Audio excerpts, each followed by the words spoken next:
E aí, galera, como é que vocês estão? Espero que vocês estejam bem, sejam muito bem-vindos a mais um vídeo aqui do canal. O João Augusto Cora quem vos fala. Vocês conhecem, né, Wandinha Adams e a série da Netflix. Eu não preciso explicar aqui o que é, isso é um fenômeno tal. E eu não vou me ater à história por trás de Charles Adams e da criação, pelo menos não nesse vídeo.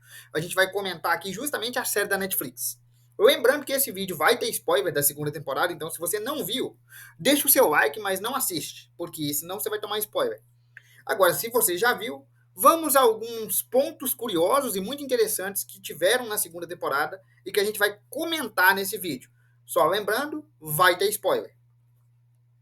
A temporada começa com Wandinha Adams tendo uma de suas visões enigmáticas, e nessa visão, a sua companheira de quarto, Enid, está destinada a morrer, e a culpada da morte seria a própria Wandinha. Então ela começa a tentar evitar que esse futuro trágico aconteça, mas, como sempre, sem pedir ajuda de ninguém, sem falar nada para ninguém e tentando agir sozinha, porque afinal de contas, é a Wandinha. Né? Enquanto a Wandinha tenta resolver a situação com a visão que ela teve, tentando evitar que a Enid morra, alguém que controla pássaros, ou seja, um aviário, né, alguém que manipula pássaros, especificamente corvos, começa a matar pessoas na cidade. Isso chama a atenção da Wandinha, porque a Wandinha acha que esse aviário pode ser o algoz, o assassino da Enid no futuro. Então ela chama o tio Chico, também chamado de Foster, para ajudar ela. O tio Chico meio que se deixa ser capturado e vai parar num sanatório para investigar as coisas de dentro para fora. Enquanto o tio Chico está tentando bancar o maluco, o novo diretor de Nunca Mais, que é esse cara, que é um piromante, ou seja, manipula, cria, gera fogo, dá as caras e banca o diretor bonzinho, o cara mais gente boa de Nunca Mais. Exceto pelo fato de que ele está chantageando a Bianca Barker, que é uma sereia, para usar o poder dela para manipular os eventos ali. Mas guarda essa informação com você, porque isso aí vai gerar um vídeo próprio para a gente falar sobre os poderes das sereias e tudo mais, tá? Isso aí a gente não vai se ater nesse ponto agora. O nosso ponto tem a ver com a família Adams. Mesmo manicômio em que o tio Chico está voluntariamente inserido como louco, está preso também o Hyde da temporada anterior. Né? A Wandinha vai, faz uma visita para ele, dá uma interrogada e tal, para ver se ele sabe alguma coisa desse tal aviário. Mas aparentemente ele não sabe de nada e está preso ali mesmo. Então ela começa a perguntar ao tio Chico se ele sabe alguma coisa, pede ajuda para a mãozinha, dá um help ali.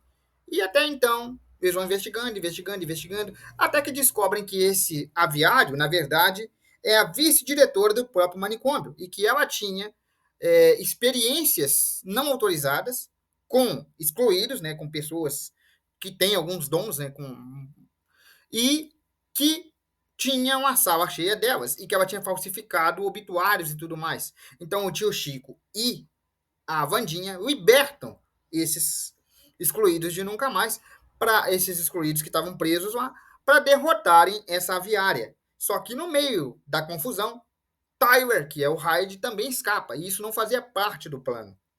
O fato do Hyde, Tyler, escapar é um problema. A polícia da cidade vai atrás tanto do tio Chico, que é considerado um criminoso, quanto também do Tyler. Só que o tio Chico desaparece e o Tyler se esconde. Posteriormente, a gente descobre que o Tyler não é o único Hyde da família. A mãe dele era uma Hyde também. E que ela não estava morta, ela estava muito doente, mas estava viva. E ela vai até a Mortícia. A gente entende que elas eram colegas de escola e nunca mais e tudo mais. E depois ela desaparece, junto com o Tyler, fica escondida. Em seu primeiro ano em Nevermore, Nunca Mais, Feioso Adams usa seus poderes de eletrocinese para ressuscitar um zumbi, a quem ele chama de Slurp, e meio que domestica a criatura, transformando ele num pet. É, um Adams, né? A gente tem que entender que o Feioso não é muito inteligente e que é um Adams. Então ele acha que o zumbi é um pet, um amigo e tudo mais.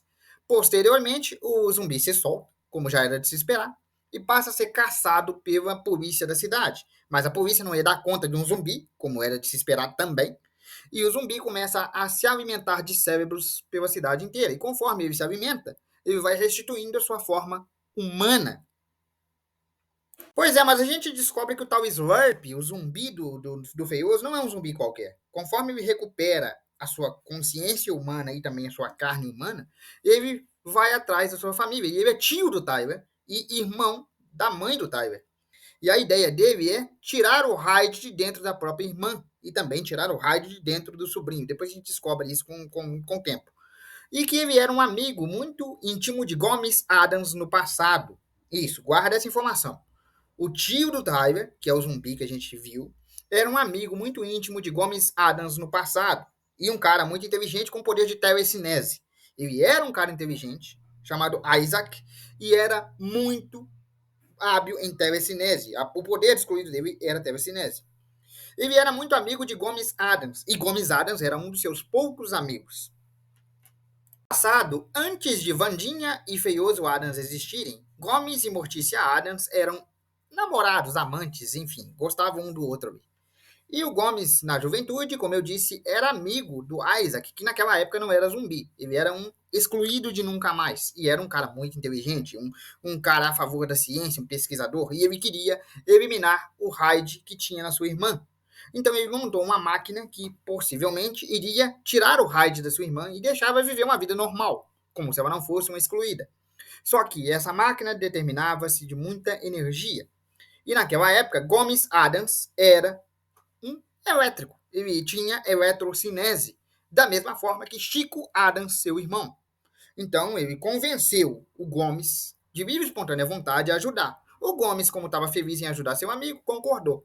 Só que ele não queria um pouco da eletricidade do Gomes. Ele ia matar o Gomes no processo para tirar o Hyde da irmã dele. A Mortícia interferiu, decepando a mão do Isaac. Guarda essa informação. Ela decepou a mão do Isaac e mexeu na máquina, o que causou uma explosão que matou o Isaac e que deu vida à mão do Isaac. Infelizmente, por causa da experiência e do uso da máquina, Gomes Adams perdeu seus poderes de eletrocinese para sempre, se tornando um excluído sem habilidade. Então eles tiveram que enterrar o Isaac embaixo da árvore coração e esconder o motivo da morte, dizendo que ele morreu na explosão por uma experiência e tal. Mas lembra que eu falei com você que a mão dele criou vida depois de decepada? Pois é, a mão criando vida, cara, quem parece? Uma mão que tem consciência própria e que anda por aí para baixo e para cima. Você conhece alguém assim?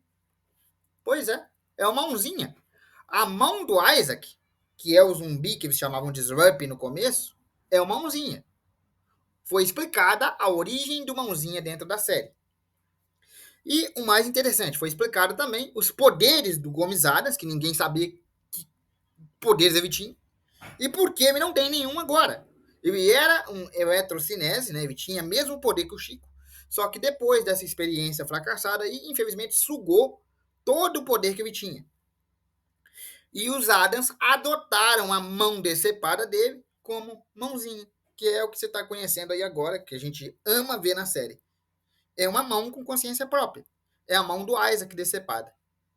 Esses são os segredos da família Adams, revelados na segunda temporada de Vandinha. É claro que eu não falei tudo que tem para falar sobre a série, né? Tem mais coisa para comentar, mas eu quero comentar a parte. O que eu quero comentar a parte? O fato da Enid ser um lobisomem alfa. E o que isso implica dizer? As consequências dela ser um lobisomem alfa. Isso vai ter um vídeo próprio, tá? Eu não vou comentar aqui para não ficar muito longo. Outra coisa que eu quero comentar. Por que o diretor usou a Bianca Barker e por que os poderes das sereias são tão poderosos dentro do universo de Vandinha? E como é que o diretor ficou invulnerável ao poder da Bianca para ele poder manipular a própria Bianca? Isso tudo eu vou comentar em um vídeo próprio. Infundindo ali a mitologia da sereia, a mítica da sereia, a gente vai comentar em um vídeo próprio. Então tá para sair aqui mais 2 vídeos sobre a segunda temporada de Vandinha, que eu vou estar pesquisando e vou estar trazendo para vocês. Mas o mistério da família Adams, que tinha para ser revelado, que é a origem do Mãozinha e por que o Gomes não tem poderes, foi revelado na segunda temporada de Vandinha, e esse vídeo é o vídeo que explica isso tudo. Bom, galera, eu espero que vocês tenham gostado. Um abraço, fique com Deus e até amanhã. Em breve teremos mais 2 vídeos sobre a série de Vandinha aqui nesse canal.